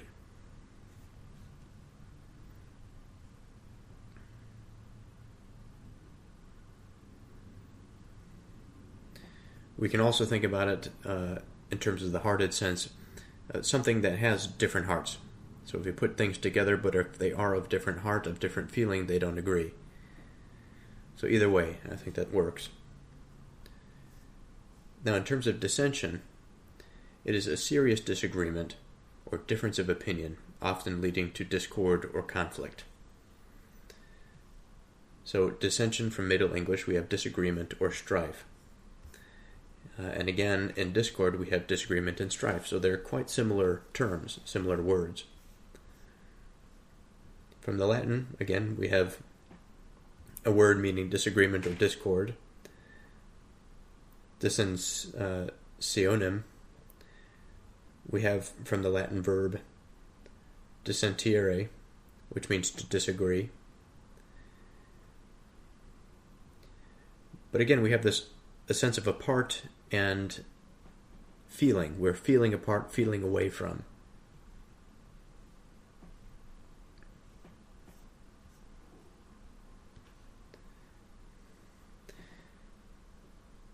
So the literal meaning of discord is hearts apart.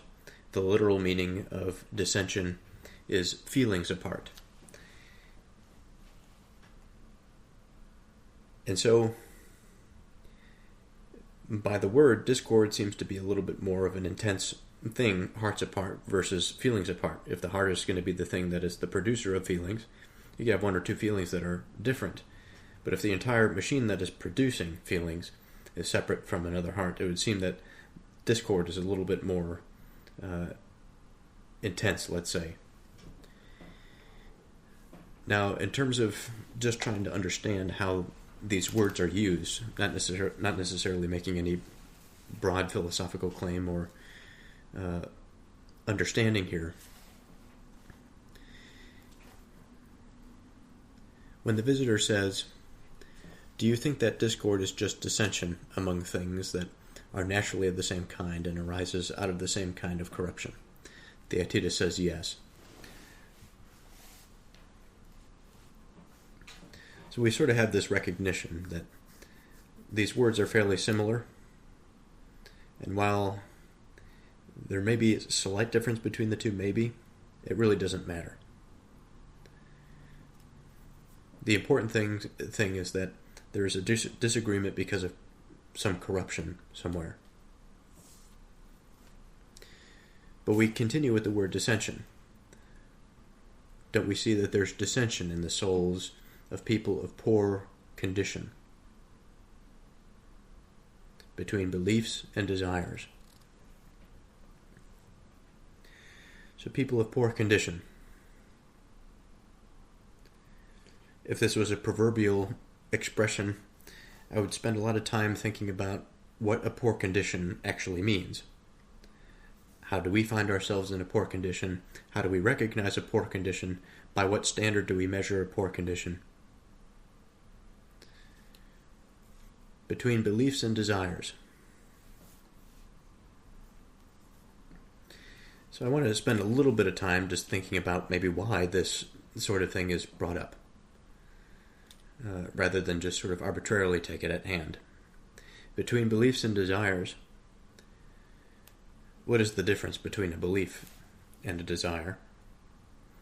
Desire, I think of the heart, again, as the agent, the aspect of mind that produces a feeling that wishes to pull something towards the centralizing agent, the self. That is this desire. The belief is more broad, it's more structural, foundational, it's architectural. I think a belief may have an accounting to it. There may be good reason behind it. There may be good feeling behind it. It may involve intuition. But a belief is something of a software expression of mind. Now, a belief can produce desires, and certainly desires can lead us to beliefs. But they are separate concepts. And I think, at least to a degree, maybe to a large degree, because we'll find this in a moment, although these are separate concepts, they are fundamentally linked. And by their linkage, they form, if we consider the agent as, or the individual as the entirety of the thing, as being composed of a network of thoughts, at least on the soulful level, since we're down this soulful category, let's ignore the neuronal connections for a moment, but just in terms of the minded sense of how the mind structures itself, how it influences our being, let's say. These concepts, although they may be separate in mind and necessarily have different meanings, and I don't necessarily express this to say that these words live in our mind as these packages and the meaning is just sort of stored in these words, and when we think of them, then it springs forth and our mind is now fully immersed in this sort of thing. I think it's experience is strange in a way, because we can live through these things without really explicitly mentioning them. So the word belief and desire, they have a hold on us, whether or not we choose to identify and to express in linguistic terms. But they are related in a fundamental level, because you can't really have a belief without the heart. Well, I suppose you can have a rational belief, but there's always an aspect of feeling and of heartedness, let's say, directioned expression at the heart of it, at the root of it.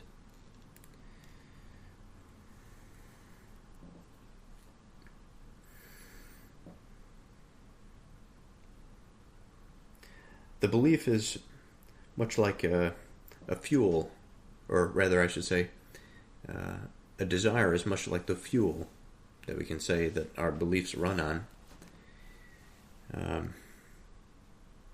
But again, this two-way street makes it difficult, because as soon as I think about the relationship or the way in which the beliefs depend on desires, I also think about the ways in which desires depend on the beliefs.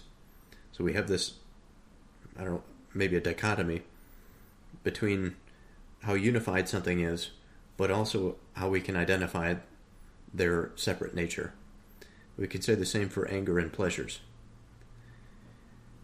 How closely related pleasures are to fundamental emotions. Just like anger has these fundamental emotions tied to some reason and pains. This is sort of maybe more a step down, if we will, from anger and pleasures. Reason and pains. A little bit more fundamental. And all of those things with each other. Now, this is where the visitor says something, in my mind at least, quite interesting. But all of them have to be akin to each other. They all have to have some relation. So we'd be right if we said that wickedness is discord and sickness of the soul, says the visitor. And by his earlier definition, it would also mean that which is inferior is also wicked. So we now come to the point where there is this image about something that is perpetually in motion.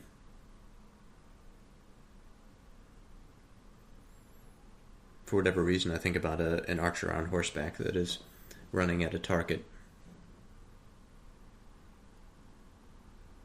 but always misses. There is a desire to do something good, something purposeful, let's say.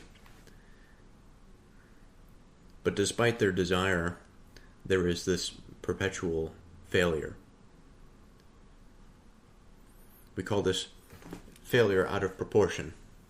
Then there's this other concept, which I think is quite a deep concept. Not to claim that it is correct or incorrect, but it is certainly a deep concept for which we have to, the area that we have to go to and explore. When the visitor mentions that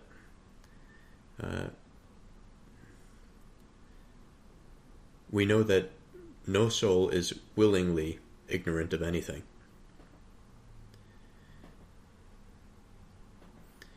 There's an interesting idea.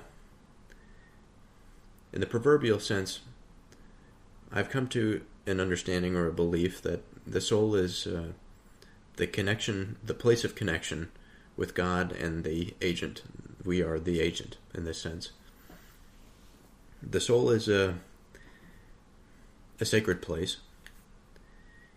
It is a place almost adolescent and childlike in the sense of innocence.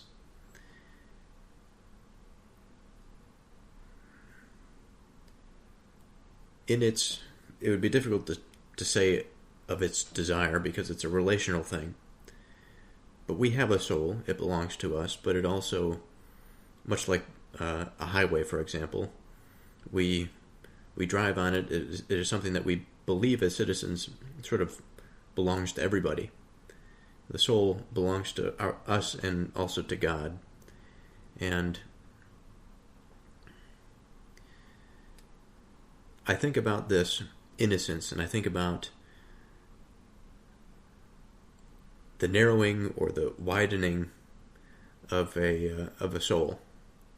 And the widening would be to expand the relationship to God. The narrowing would be to reduce that relationship with God.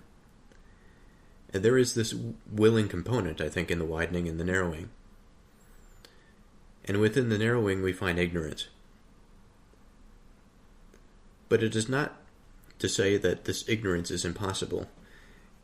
It is just it is an expression by the visitor to say that the soul, given its innocence, given its fundamental state in the being of man, that it is not likely for this to occur willingly. No one would willingly cut themselves off from experience and of life. Now, evil can tempt one into doing such things, but evil in the soul, I don't think, is a sustainable thing. If it finds itself there, the soul would be cut off. The individual would perish.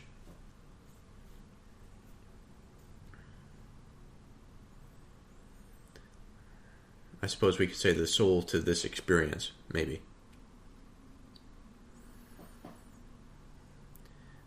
But ignorance occurs precisely when the soul tries for the truth, but swerves aside from understanding, and so is beside itself.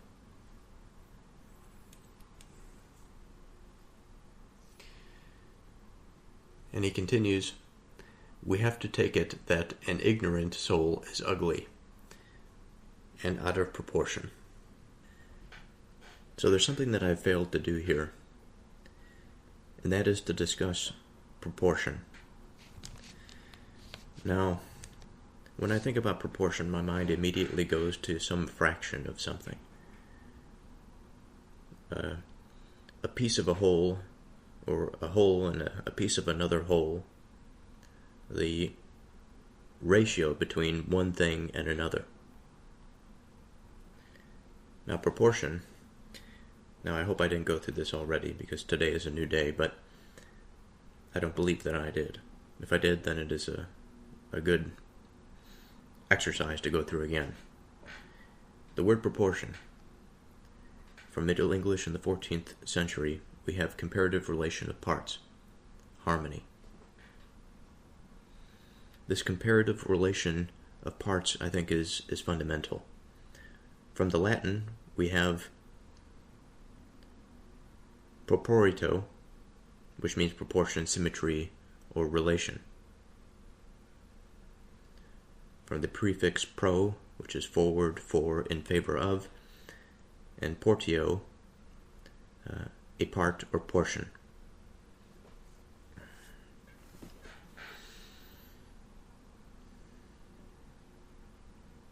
So I want to go back for a moment and read when he first mentions the proportion. Well then, suppose something that's in motion aims at a target and tries to hit it, but on every try passes by it and misses. Are we going to say that it does this because it's properly proportioned, or because it's out of proportion? So this is the first roundabout that we have to really grasp and understand.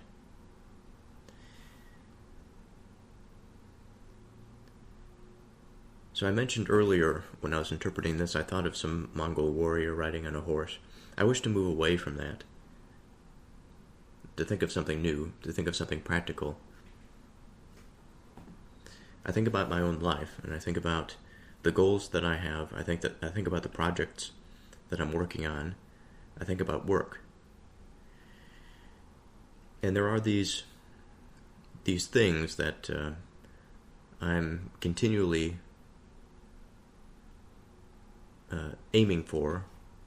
I'm always in motion, constantly aiming for something, constantly making mistakes, failing, succeeding sometimes.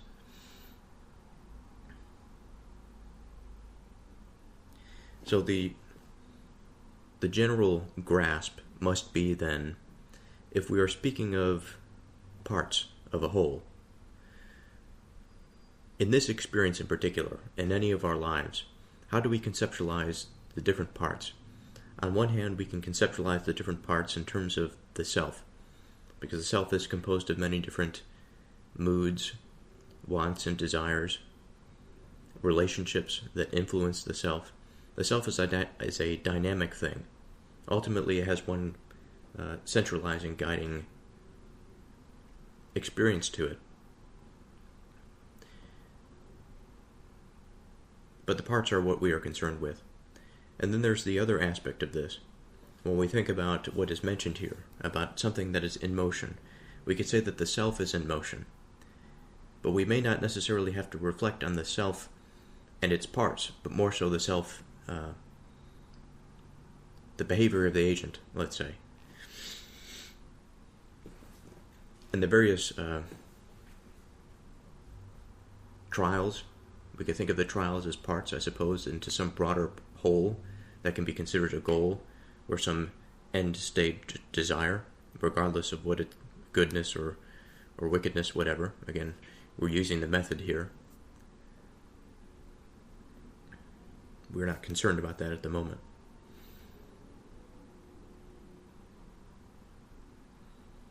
And so we aim at this target. We have a goal in mind.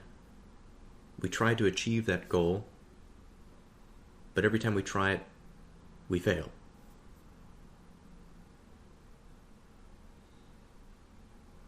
So in this instance, we say that the continual failure is out of proportion. It is out of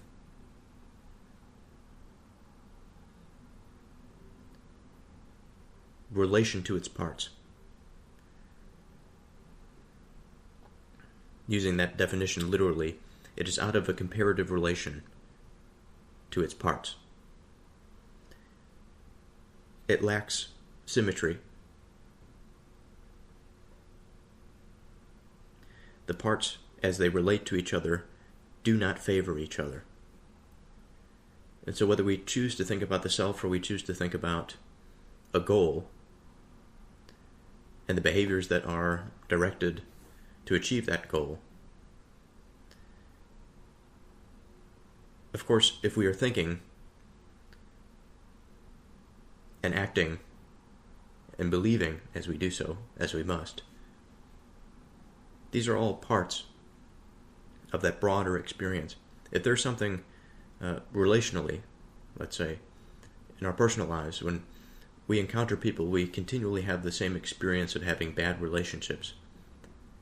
There's something out of proportion. The parts of us that wish to have a productive relationship are out of alignment with the way that things are going for us. And there's something that must be changed because of that. And it's this sort of self-awareness that's fundamental. He says the soul is not willingly ignorant of anything.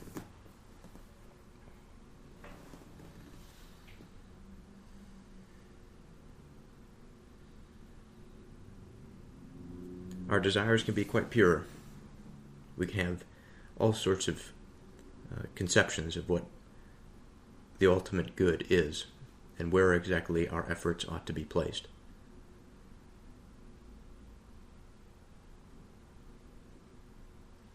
But ignorance occurs precisely when the soul tries for truth, but swerves aside from understanding, and so is beside itself. We can just as easily substitute the word ignorant for out of proportion, at least in the language that we are using here. There is an equivalence between the inferior, the ugliness, ignorance, wickedness. Well, maybe I shouldn't say equivalence here. There's there's a relationship. There's an equivalence between the inferior and wickedness. There is an extension of relation from wickedness to ignorance, from ugliness to ignorance, from ugliness to wickedness. Of ugliness we have that unattractive, disproportionate nature.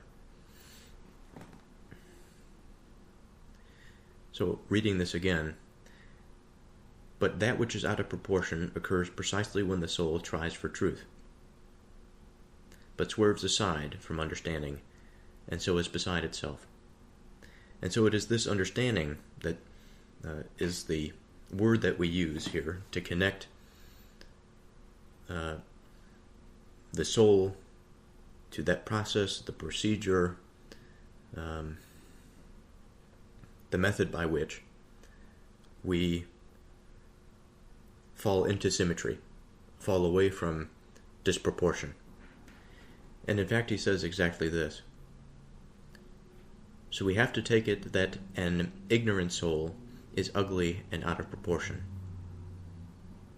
then there are, it appears, two kinds of badness in the soul. Most people call one of them wickedness, but it's obviously a disease of the soul. So of badness, we have wickedness, and we have ignorance.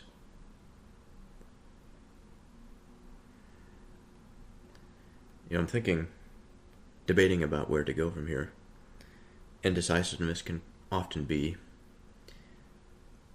a limiter to real progress. But I think about the Proverbs here when I think about the term wicked. I think about its relationship, not just to ignorance, but to the aspect of myself that I know that exists. I know it has always existed. That is self-centered.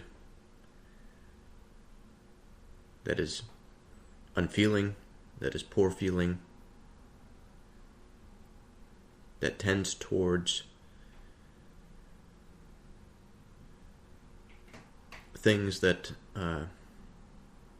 I know may be wrong, but I do anyway, for self-gratification, whatever it might be. And I also know that there are things that I don't know, that I do, that lead to poor outcomes.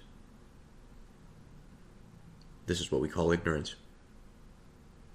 And Theaetetus has a very good expression when he says, "The point I was in doubt about when you made it just now, that there are two kinds of deficiency in the soul. We need to say that cowardice, licentiousness, and injustice are a disease in us, and that to be extremely ignorant of all sorts of things is a kind of ugliness. It is a kind of being out of proportion to those things. Because these things, the cowardice, the licentiousness, the injustice, is a way of being disproportioned." So I think I'm going to end this episode here, and I'll continue next time with part 2 of the Sophist.